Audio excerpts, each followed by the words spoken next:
Well, hello everyone, and welcome to the Horrifying Causes of Natural Disasters. That's right, you heard me. And with this being the case, the psychologists out there, you may want to open your ears a little wider right now. And for everyone else, you might feel a little worried about the events that are going to be told. So we all know about natural disasters, from hurricanes, tornadoes, and literally every other one that destroys our world. But many people don't understand the effect it has on people, almost like an attack. There is this thriller/horror made-up story out there called FantasticLand, which I'll get into later, about the horrifying events made by employees. But the real question is, can it happen in real life? Well, I think it can, and I'm here to tell you why. So, here we go. Now, before we get into the good stuff, here's Fantasticland for you. All-powerful Hurricane Sadie hits the state of Florida, and employees sign up to watch over the park to make sure everything is okay. Now, these employees are working at a theme park where fun is guaranteed.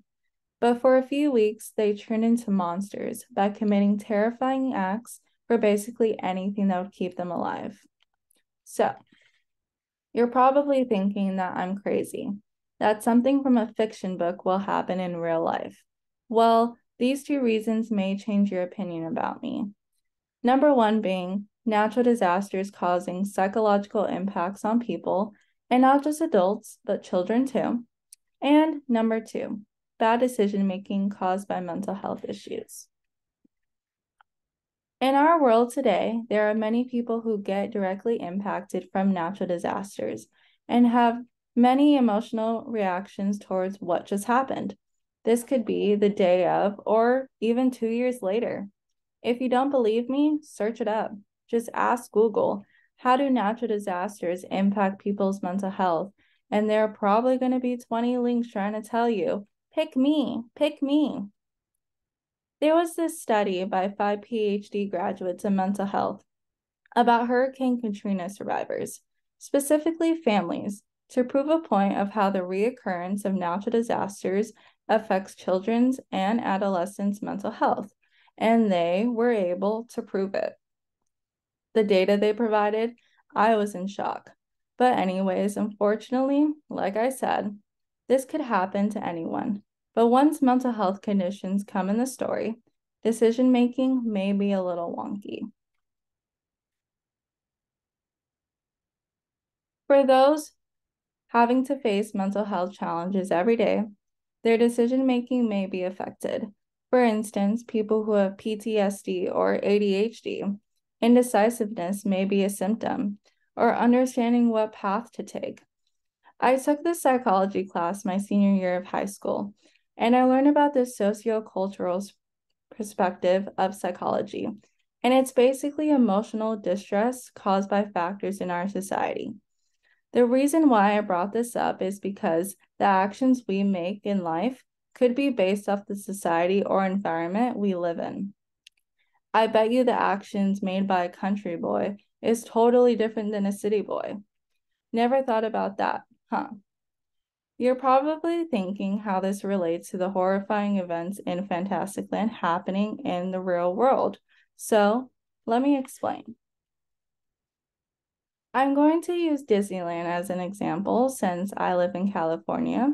So, imagine a huge natural disaster hits California. For instance, a hurricane, even though those don't really happen here. And employees of Disneyland decide to sign up to watch over the park until rescue arrives, just like in Fantasticland. A group of people stuck at Disneyland, things are going to go down. Throughout the weeks employees are stuck there, a lot of them may develop mental health issues, for instance, PTSD or anxiety, or maybe even both. Once these mental health issues start to develop, the decisions and actions these employees make may not be so good ones, especially in a space where all they care about is needing to survive. For example, the instant need to fight and kill others, or the effect of tribalism evolving, where employees believe they are better off with certain people and not others, which leads to a whole other problem of the negative effects of tribalism. But that's another topic. So, in the end, there are many outcomes that occur because of natural disasters. The psychological impact it has on people, leading to the not so good decisions people are going to make. So, yes, the events that we're told in Fantasticland could happen in the real world because mental health issues do exist and probably will flourish from a natural disaster happening, especially being stuck at a theme park. Anyone who may be watching this, be aware of the information that was just told because you never know. This may happen to you.